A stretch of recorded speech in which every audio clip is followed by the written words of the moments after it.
the Workforce Connections podcast, where we discuss workforce development in Southern Nevada. Here's your host. Hi, and welcome to the WC podcast. Today, we have a special guest from UNLV Small Business Development. We have Jamie Schwartz. Jamie, welcome to the program. Hi, thank you so much for having me today. Yeah, so we are going to talk about a lot of things, but let's get started hearing about the UNLV Office of Economic Development. Not everybody knows what you do, who you are, and so first tell us a little bit about the mission of the organization. Well, UNLV's Office of Economic Development is here to diversify and improve the economy for Southern Nevada, actually for the whole state. And we do that through assisting students to either grow their own businesses or innovate. We help to develop their technologies with them if that's where they're looking to go. And then we also help the private sector. So if you're a small business owner or an entrepreneur or an inventor in our community, you can come to UNLV's Office of Economic Development and we'll help you to expand and grow your business or help you to take your innovation to the next level. That's great. And I heard you say a key thing. When I met you, you explained this to me. It's not just the students at UNLV, it's also the private sector. So small, medium businesses, they can come and take advantage of the very same services. They sure can. And that's something we're really trying to let everybody know about. So I'm happy to talk about it with you too, is to let the whole community know UNLV is open for them to access as their public university as well. And as we're going to talk about later, you're also making sure that happens not just through this podcast and social media, but you are moving your team into places like ours, which we're going to talk about in a bit. So before we get to that, back to your office, tell us your role on that team. So I am the Director of Industry and Business Engagement for the Office of Economic Development. One of my charges in that position is the Small Business Development Center for UNLV, which I'm really proud to be a part of there. And I know you get to work with some fantastic people. I've been to your office now a few times since we met. My friend Bo Bernard, who I enjoy hockey with. And, you know, your team is just great, so hospitable every time we go there, knowledgeable. And for those who have never visited that building, wow, it's a must-see. You guys give great tours. So tell us about, you know, a little bit more specific and granular, the type of services that these students at UNLV that are trying to start their own business or the private sector, what kind of services can they get through your offices? So if they're a student, they can come to our offices if they've got an idea to start a small business, or if they're inventing something, or if they've got a piece of intellectual property, some concept that is their own. Any one of those three things, they can utilize our advisors in the office. If they're inventing something, we can help them to refine the invention. We can help them to build a prototype. And then after that, we can assist them in seeking seed funding so they can expand what they're building. We can also help them to meet the market. So as they're trying to commercialize what they've invented, we can help them through that process and actually sell what they've invented. If they're a small business owner, we have a really great program on campus called Rebel Forge. Our SBDC advisors oversee interns who are out in the campus helping student entrepreneurs grow and expand their business. So there's a multitude of ways that we can help them grow, and we can introduce them to the rest of the resources in the community as well. It's very, not just broad, but a robust set of tools that you have for them. That's why I think the more I learn about it, the more important it is that this message gets out there so people know where you are, who you are. And again, where you are, let's talk a little bit about that beautiful building, the Blackfire Innovation Center. I mean, every time I go, I think I know it, and you guys show me something new. The last time I was there, I saw sheets. You know, when I was on the Strip and on the hotels, we took great pride in any kind of water conservation initiatives with, you know, the sheets that have to be changed. And sometimes when you don't change a sheet every night, you reduce by half your water consumption. And so, but you guys have taken it a step further because you showed me sheets that renew themselves every wash. And it's very complex, so I'll let you explain it. Yeah, well, you're talking about Purelin, which was a UNLV student-initiated concept. The sheets are not washed when they're time to be cleaned. They're removed from the bed and then they're taken down to what's essentially a big heating, melting machine, and it takes that material down to 1 million little pellets, and then those are reformed into fabric again and cut and sewn into a sheet and reused. So it never hits water as a washing element, and it's completely, antiviral, antibacterial. So it's a great healthcare element, possibility as well. It's not only a great in a health perspective, but in a place where one of our major challenges moving forward is water, because we live in the desert. And for years we forgot that because, of who we were and how we grew as a community. But water is an imperative that we have to really watch. And this is great for that. Waterless, sheet maintenance. And again, people might be thinking, yeah, but I'm sure it feels like sandpaper. I'm sure it's very industrial. I'm sure you're a woman, so that's very important. And I touched it. You saw me touch it several times because I couldn't believe. We encourage it because it is so soft, right? So soft, yeah. Amazing. That's just one sample of the great things happening in that innovation center. It is. And what's really nice for people is to have proximity to the university. We have researchers who are really concerned with things like the environment, specifically, water conservation here in the desert is such a priority. So there are projects and research that student entrepreneurs and innovators, but also local business people. We want to make sure that we emphasize that. People in the community who have a project or would like to adopt a technology that potentially has been developed on campus as part of their business model, we can arrange for that. And there's so many more opportunities because of the depth of research that comes out of the university. And so you beat me to my question. Since we're talking about those technologies that are being displayed there at the Blackfire Innovation Center, I was asked to make sure I prompted you on to tell us how specifically do you do technology as development assistance, right? So is it money? Is it, like you said, connection to other research folks? How specifically does somebody get assistance with developing that technology they want to develop? Depends on the stage that they're in, but let's start from the very beginning and they've got a concept that they're not sure is feasible and they want to develop a prototype. We can help them with that process and we can walk them through the testing with our research team. Maybe they're coming into our Makerspace lab, which I know that you've viewed at Blackfire. For those who haven't been there yet, a Makerspace is a workshop lab. We've got 3D printers, we've got laser engravers, we've got electrical tools to fix and work on boards. We've got routers for people who are trying to build something out of wood or metal. We've got a whole station for textiles. So if you're trying to sew something or you need to make actually uniforms for your employees, things like that, beyond just the innovation piece. But we've got a full workshop, a whole set of tools, really anything you need. And what's better is we have a team of techs that come from the university campus who are really skilled at not only helping to design prototypes, but also troubleshoot and help to recognize whether the concept is feasible.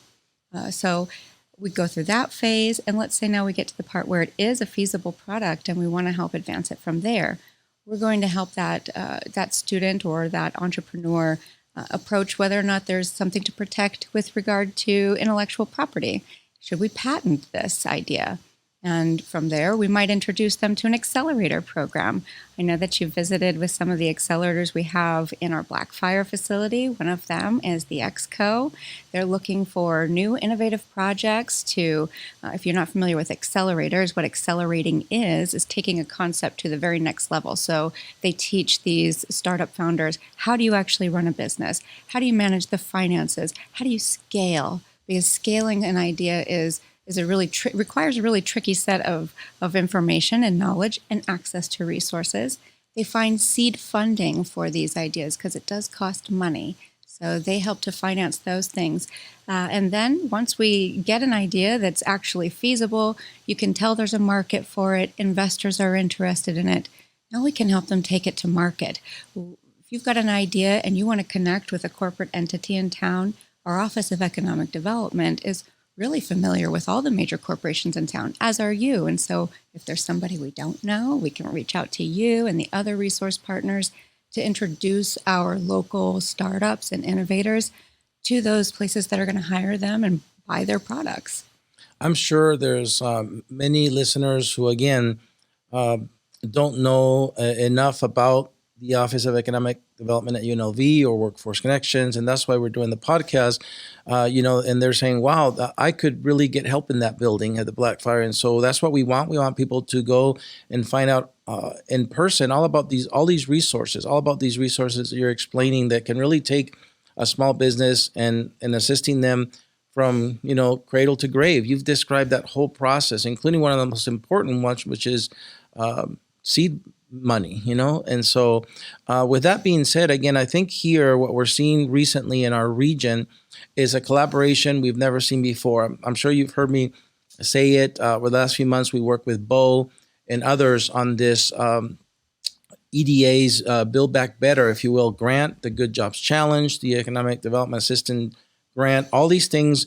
For the very first time that I remember, we had entities like municipalities and counties and UNLV and Workforce Connections and CCSD and CSN and others working together on a grant. Never before happened. And so, but we've really, I think, arrived in a place that we are ready to take our region to the next level because we're collaborating.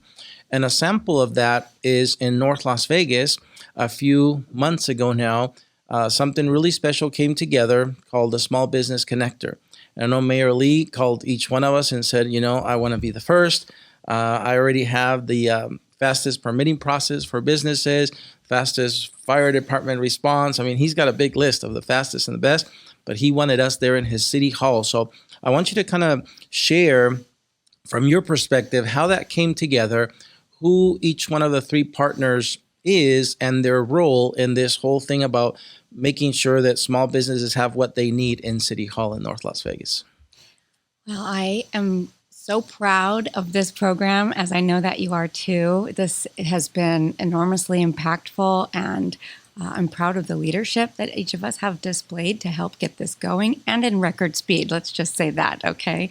So the city of North Las Vegas had money that they wanted to extend to people in their community, small business owners, to get started. And they were really focused on trying to help people who are in the micro business phase, maybe just starting up, or mom and pop food service, laundromat, every sort of business that normally might struggle, especially in the time of the pandemic, where we were really hit hard trying to help those people advance. So they didn't have a funding mechanism, and they didn't have technical assistance for advisors, and they didn't necessarily have technical assistance outside of you to help find employees and staff the businesses. So we decided that we should create this hub where all of those resources are in one easy-to-find space. We call it our one-stop shop, right? And they're right in the city of North Las Vegas City Hall, where they can also go to the recorder's office. The Secretary of State happens to be in that same location. And so that was the thought process behind putting that together.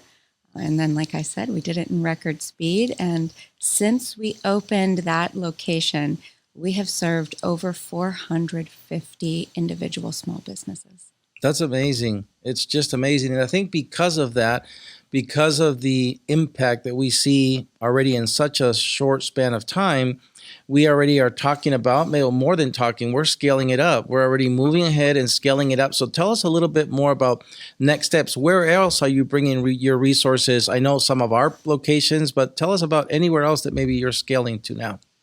Well, the list is long of the places that we want to scale to, so we are taking them one at a time. We're starting in, I believe we opened this week in your West Sahara location at the West Sahara Library, and we're hoping to be out in Henderson before the end of the year as well.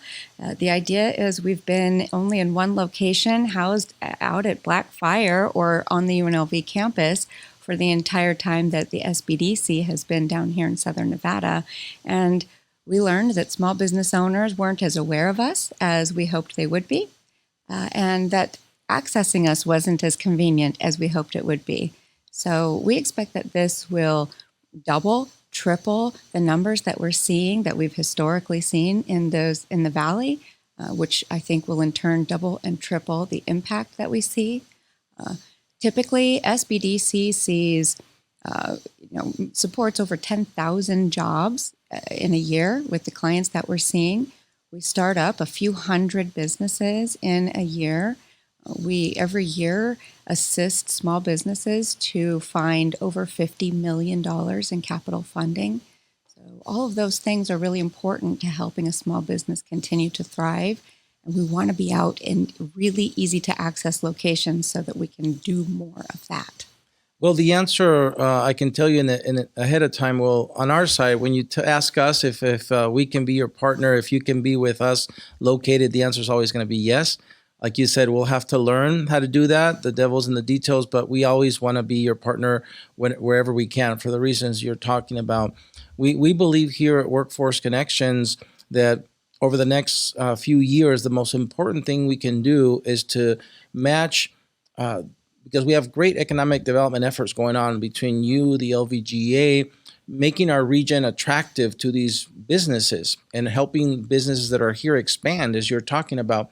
But one of the most important things that's needed for economic prosperity is a workforce, more importantly, a ready workforce. And so we are really working hard to make sure that we address this labor force gap that has happened. And it's not just one single reason.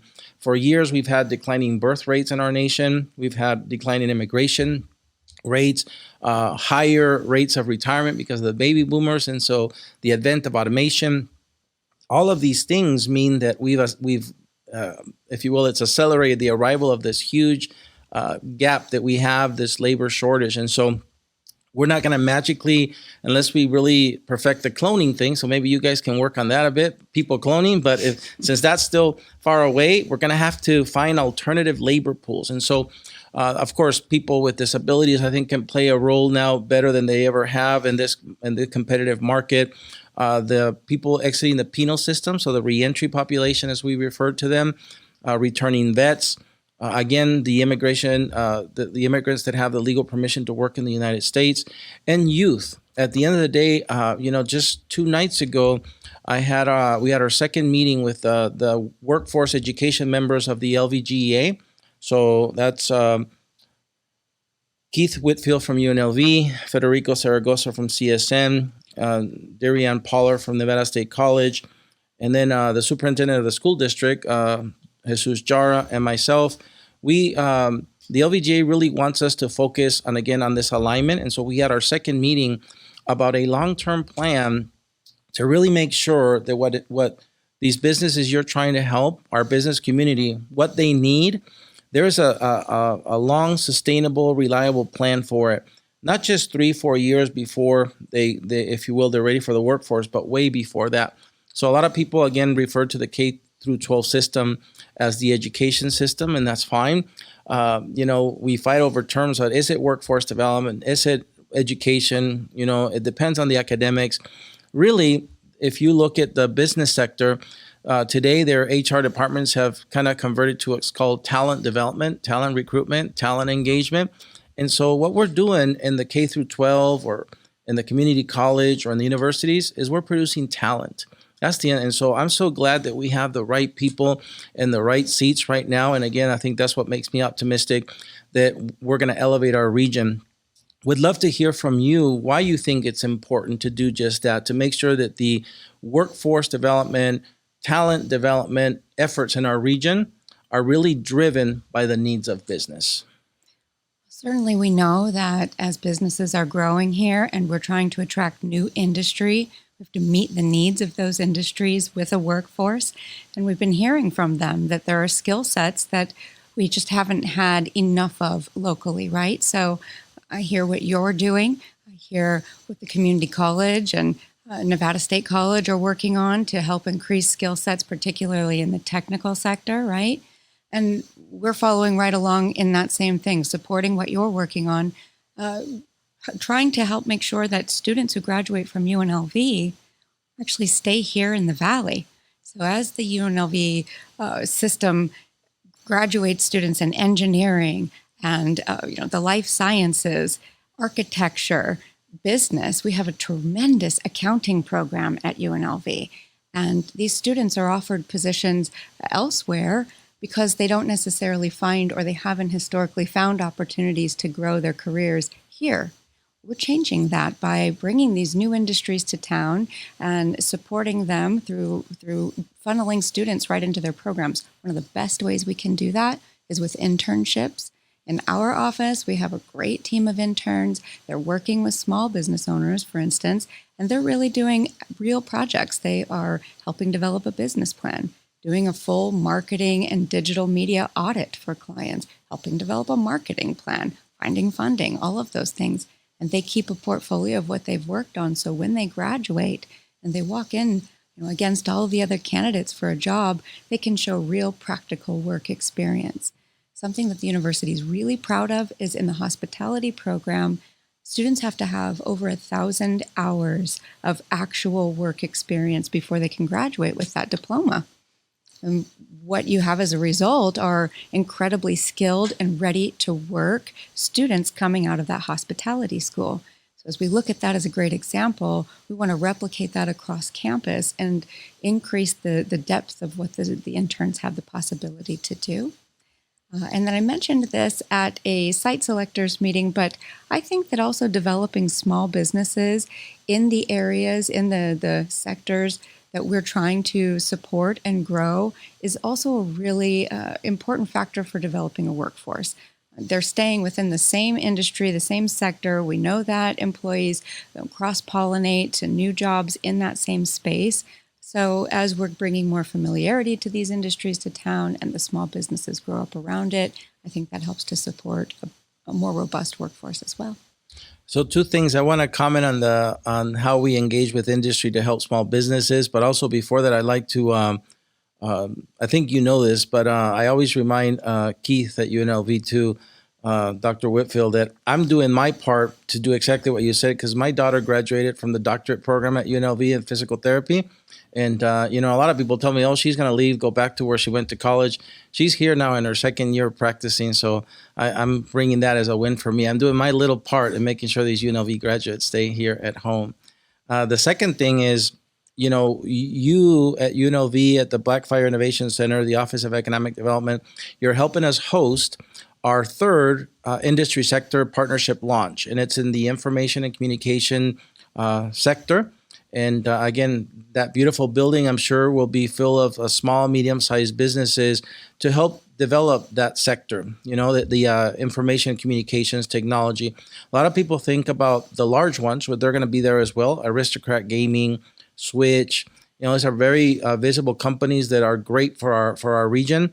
But like you said, there's also the mom and pop companies in there that need our help. And so that's what those industry sector partnerships are all about.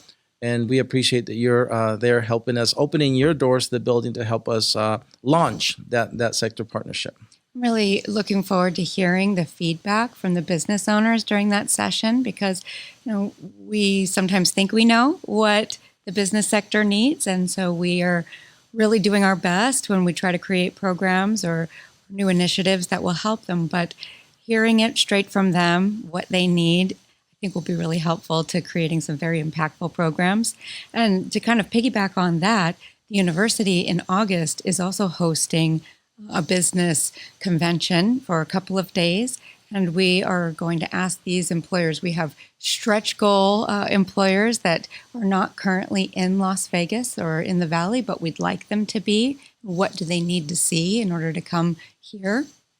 Then we have some large local employers that we're inviting who have the capacity to hire a lot of our graduates. And then, of course, we have the employers who are really loyal and are always hiring UNLV graduates to understand what we're producing for them and what they need in the future.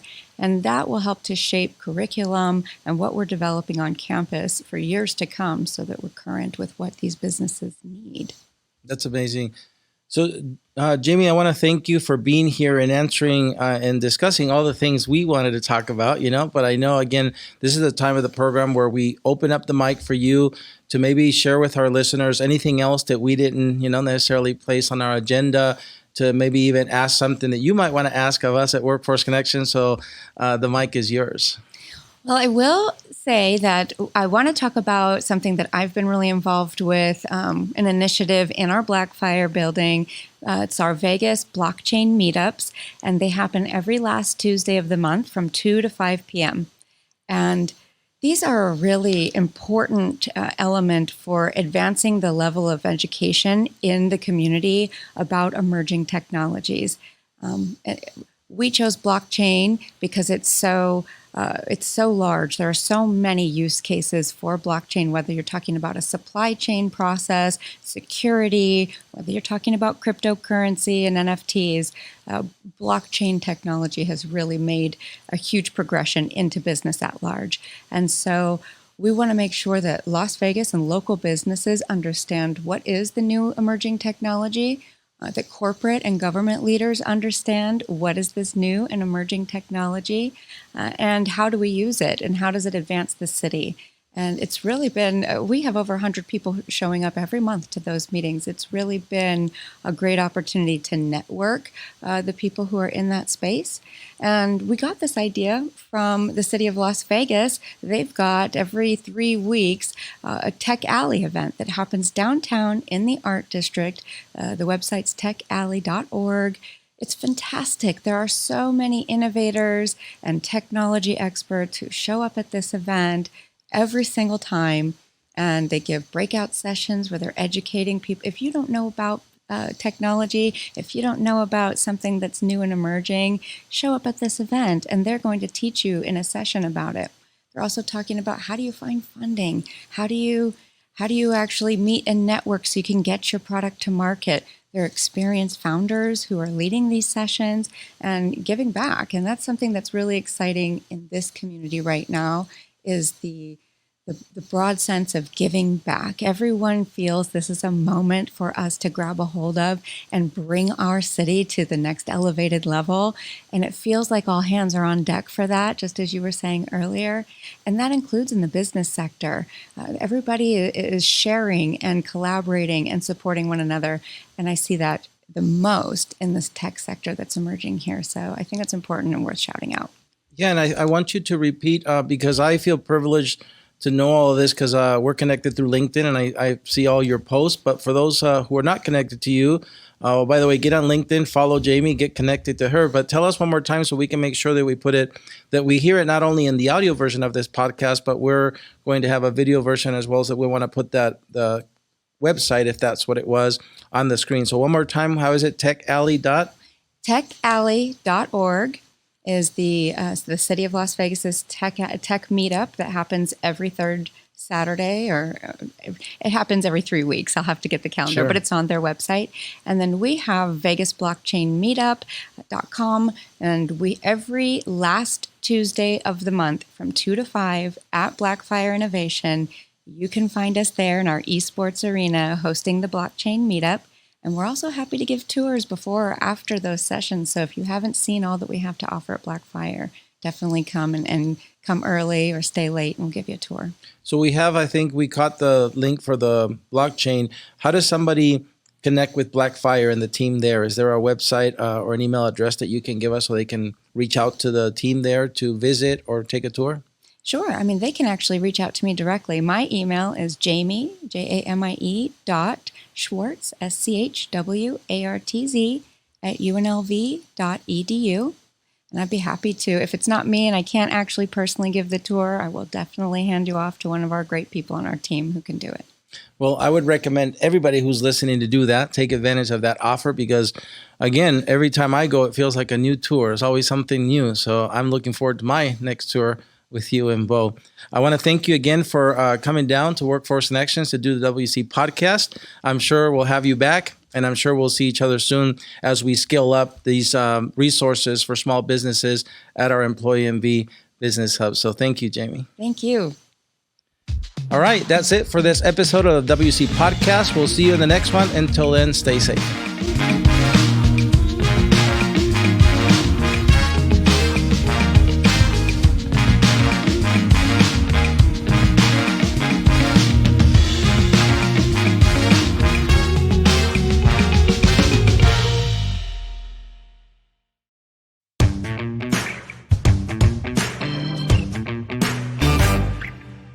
Okay, Jamie, thank you for staying over for our bonus segment called Against the Wall. I'm so glad to be here. So if you're ready, we're going to do 3 different segments, and these are just rapid fire questions. The first segment is called Your Favorites. Are you ready? I'm ready. Your favorite animal. My favorite animal, I like dogs. Your favorite food. Oh, my favorite food, everything Mexican, but I think cheese and onion enchiladas probably top. Yeah. Yummy. Your favorite funny movie. Well, I love Actually. I don't know if that's actually a funny movie, but it's one of my favorites. Your favorite place to go with your family. Hiking in the woods. Favorite sports team. Golden Knights. Good answer. Favorite place to shop. Wow. Probably Target. All right. That's my son's favorite place. Favorite holiday. I love Thanksgiving and I love the 4th of July. And you cook. You're a good cook. I love to cook. Yes. Favorite way to relax. I love to read. I love yoga and meditation. Great. Well, you've successfully completed our first segment, Your Favorites. Nice. You ready for the second one? I'm ready. All right. This is called Tough Choices. Would you rather vacation or staycation? Oh, vacation for sure. Are you a night kind of person or morning? I'm a night owl. Would you rather sleep in or have a hearty breakfast? I would rather have a hearty breakfast. Would you rather owe money or owe a favor? I'd rather owe a favor.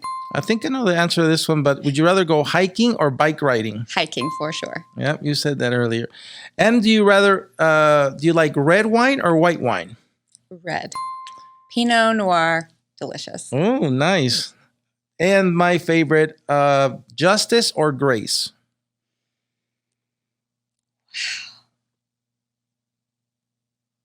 Grace. That's a tough one. Yes. All right. So you finished the second segment called Tough Choices. And the last one is called Finish the Sentence. And basically, I'm going to give you 90% of a sentence and let you finish it. Are you ready? I'm ready. All right. Not many people know that Jamie likes to. Ballroom. If Jamie had a reality TV show about her life, the title of her show would be.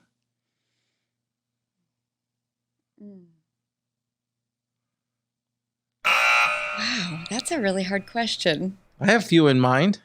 You do? Yoga with Jamie. Okay. Ballroom dancing. Dancing with Jamie. Dancing with the Stars. Yeah. Well, now I have so many people in my house with a bunch of kids around all the time. So I'm like the old woman in the shoe. We might cut that answer out. All right. Next one. If Jamie could travel to any city in the world, it would be. I've got a few on my list to go to next. So definitely Tokyo is at tops. Barcelona I have not been to. And I am really looking forward to going to Prague. Wow. All 3 beautiful cities. That's amazing. 3 words that describe Jamie are. Determined, silly, and caring. I like those. Very good. Jamie's biggest joy in life is? My kids. Awesome. And doing today's podcast here at WC was? Awesome. Very fun. Well, thank you, Jamie, for coming and doing the podcast with us.